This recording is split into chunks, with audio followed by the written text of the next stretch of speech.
माता पिता से अतुलनीय प्रेम करने वाले श्रवण कुमार की कहानी।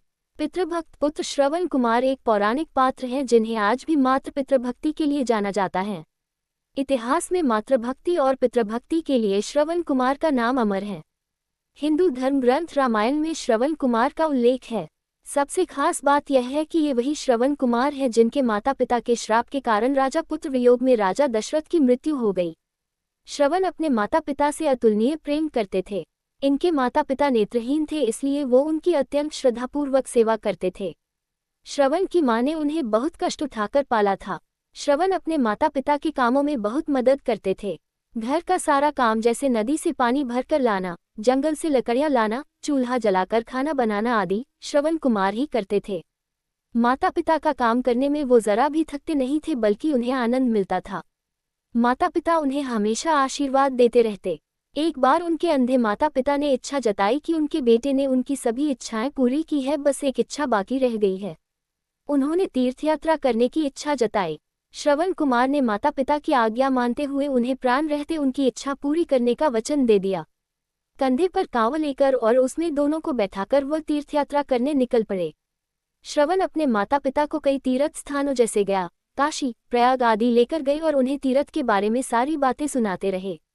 एक दिन श्रवण माता पिता के साथ अयोध्या के समीप जंगल में पहुंचे, जहां रात्रि के समय वो विश्राम कर रहे थे। उनकी माता को प्यास लगने पर वो पास ही बहती नदी से पानी लेने चले गए।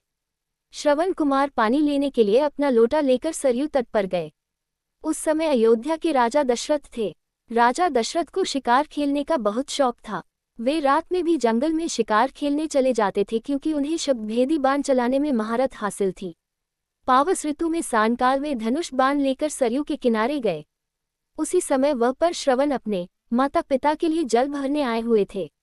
राजा रात के समय जल पीने के लिए आए किसी वन्य पशु का शिकार करना चाहते थे। अचानक पानी की कुछ आवाज सुनकर उन्हें लगा कि कोई वन्य पशु पानी पीने आया है, जबकि श्रवण ने जल भरने के लिए कमंडल को पानी में डुबोया था। बर्तन में पानी भरने की आवाज सुनकर राजा दशरथ ने जानवर समझकर और सुनकर अचूक निशाना लगा दिया। आवाज के आधार पर उन्होंने तीर मारा, जो श्रवण के सीने में जा लगा। श्रवण के मुंह से आग निकल गई। राजा तीर चलाने के बाद सरयू तट पर शिकार को लेने गए तो उन्हें अपनी भूल का एहसास हुआ। उनसे अनजाने में अपराध हो गया। उन्होंने श्रवण से क्षमा मांगते हुए कहा, मुझे क्षमा करना भाई, यह अपराध मैंने अनजाने में कर दिया है। बताएं मैं आपके लिए क्या कर सकता हूँ।